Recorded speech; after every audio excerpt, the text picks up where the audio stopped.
పిన్నెల్లి రామకృష్ణారెడ్డికి ఆంధ్రప్రదేశ్ హైకోర్టులో రిలీఫ్ లభించింది.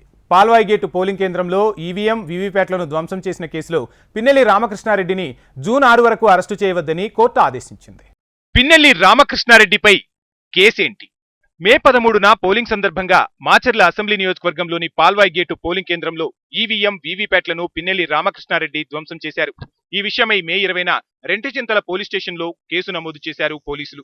IPC, PDPP, RP చట్టాల్లోని 10 సెక్షన్ల కింద పోలీసులు కేసు నమోదు చేశారు. మే 13న పాల్వాయి గేటు పోలింగ్ కేంద్రంలో ఈవీఎం, వీవీప్యాట్ల ధ్వంసం జరిగితే మే 15న వీఆర్ఓ జానయ్య గుర్తు తెలియని వ్యక్తులు ఈవీఎంలు, వీవీప్యాట్లు ధ్వంసం చేశారని పోలీసులు ఫిర్యాదు చేశారు. పాల్వాయి గేటు పోలింగ్ కేంద్రంలో ఈవీఎం, వీవీప్యాట్లను ఎమ్మెల్యే పిన్నెల్లి రామకృష్ణారెడ్డి ధ్వంసం చేశారని సోషల్ మీడియాలో వీడియోలు వైరల్ గా మారాయి. అప్పుడు ఈసీ రంగంలోకి దిగింది. ఈ ఘటనను సీరియస్ గా తీసుకుంది. ఈ కేసులో A1 గా పిన్నెల్లి రామకృష్ణారెడ్డిపై పోలీసులు కేసు నమోదు చేశారు. మాచర్ల ఎమ్మెల్యే పిన్నెల్లి రామకృష్ణారెడ్డిని అరెస్టు చేయాలని ఈసీ ఆదేశాలు జారీ చేసింది. ప్రత్యేక పోలీసు బృందాలు పిన్నెల్లి రామకృష్ణారెడ్డిని అరెస్టు చేసేందుకు ఆంధ్రప్రదేశ్, తెలంగాణ రాష్ట్రాల్లో గాలింపు చర్యలు చేపట్టారు. తెలంగాణలోని సంగారెడ్డి జిల్లా కంది సమీపంలో పిన్నెల్లి రామకృష్ణారెడ్డి గన్మెన్లను అదుపులోకి తీసుకున్నారు. కారును పోలీసులు సీజ్ చేశారు. కానీ పిన్నెల్లి రామకృష్ణారెడ్డి మాత్రం పోలీసులకు చిక్కలేదు.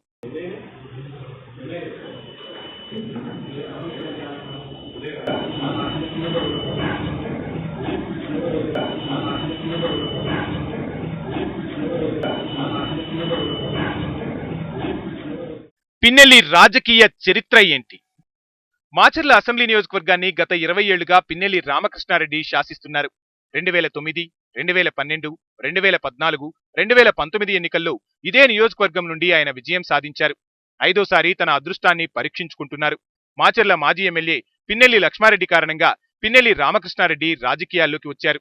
2009లో పిన్నెల్లి రామకృష్ణారెడ్డి కాంగ్రెస్ అభ్యర్థిగా తొలిసారిగా ఉమ్మడి ఆంధ్రప్రదేశ్ అసెంబ్లీలో అడుగుపెట్టారు.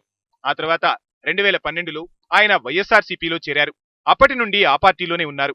ఆంధ్రప్రదేశ్ ముఖ్యమంత్రి వైఎస్ జగన్మోహన్ రెడ్డికి పిన్నెల్లి రామకృష్ణారెడ్డి అత్యంత సన్నిహితుడనే పేరుంది. సామాజిక సమీకరణాలతో పిన్నెల్లికి జగన్ క్యాబినెట్లో బెర్తు దక్కలేదు. కానీ ఆయనకు ప్రభుత్వ విప్ పదవి లభించింది. 2019లో ఆంధ్రప్రదేశ్లో వైఎస్ఆర్సీపీ ప్రభుత్వం ఏర్పాటయ్యాక ఈ నియోజకవర్గంలో విపక్ష పార్టీలు, ప్రధానంగా టీడీపీకి చెందిన శ్రేణులు గ్రామాలు వదిలి వెళ్లిపోయాయి.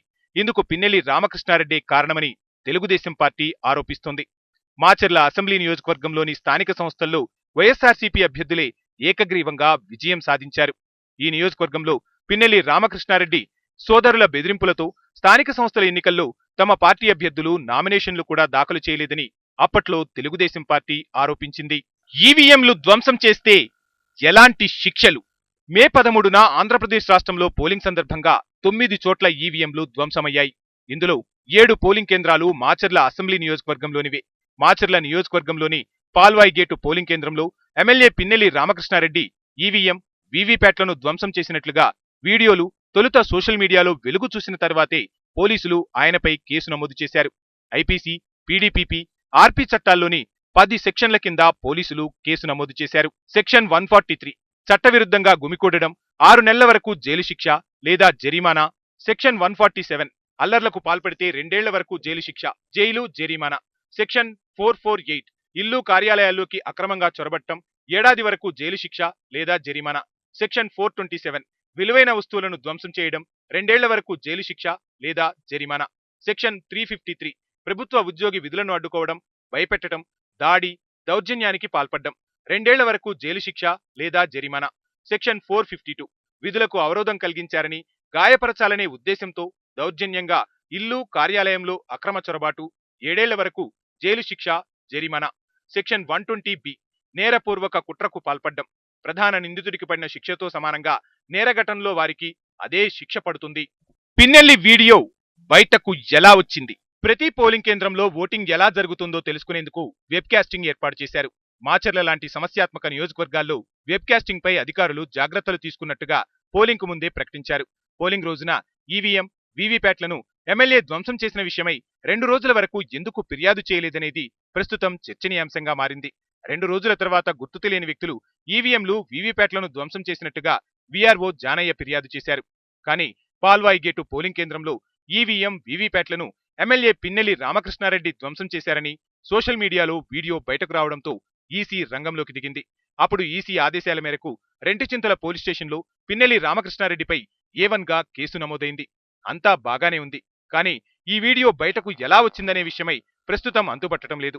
ఈ వీడియోను తాము విడుదల చేయలేదని ఆంధ్రప్రదేశ్ ప్రధాన ఎన్నికల అధికారి ముఖేష్ కుమార్ మీనా ప్రకటించారు.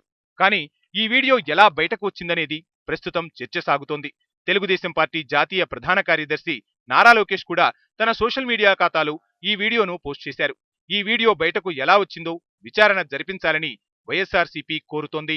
మిగిలిన వీడియోలు కూడా విడుదల చేయాలి. మాచర్ల అసెంబ్లీ నియోజకవర్గంలోని పాల్వాయి గేటు పోలింగ్ కేంద్రంలో ఎమ్మెల్యే పిన్నెల్లి రామకృష్ణారెడ్డి ఈవీఎం వీవీప్యాట్లను ధ్వంసం చేసిన వీడియోపై విపక్షాలు రాద్ధాంతం చేస్తున్నాయని వైఎస్ఆర్సీపీ మండిపడుతోంది.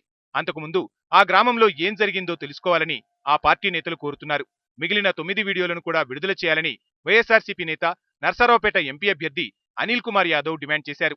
ఈ నియోజకవర్గంలో తమ పార్టీ శ్రేణులపై టీడీపీ దాడులకు దిగిందని ఆరోపించారు.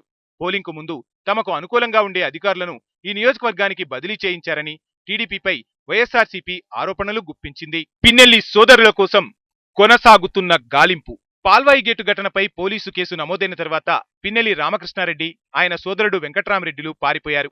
ఆంధ్రప్రదేశ్ రాష్ట్రం నుండి తెలంగాణలో ప్రవేశించారని పోలీసులు అనుమానించారు. తెలంగాణ పోలీసుల సహాయంతో పిన్నెల్లి రామకృష్ణారెడ్డి సోదరులను పట్టుకునేందుకు పోలీసులు గాలింపు చర్యలు చేపట్టారు. అడిషనల్ ఎస్పీ, డీఎస్పీలు సహా 8 పోలీసు బృందాలను ఏర్పాటు చేశారు. తెలంగాణలోని ఉమ్మడి మహబూబ్నగర్ జిల్లాలోని జడ్చర్లలో కూడా పిన్నెల్లి రామకృష్ణారెడ్డి సోదరుల కోసం పోలీసులు గాలించారు. సంగారెడ్డి జిల్లాలోని కంది సమీపంలో పిన్నెల్లి రామకృష్ణారెడ్డి ఉపయోగించిన కారు, సెల్ ఫోన్ను సీజ్ చేశారు. కానీ పిన్నెల్లి సోదరులు మాత్రం పోలీసులకు చిక్కలేదు.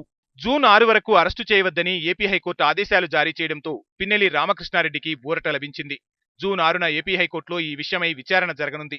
ఆ రోజున ఉన్నత న్యాయస్థానం ఇచ్చే ఆదేశాలపై ఆంధ్రప్రదేశ్ రాజకీయ వర్గాల్లో సర్వత్రా ఆసక్తి నెలకొంది.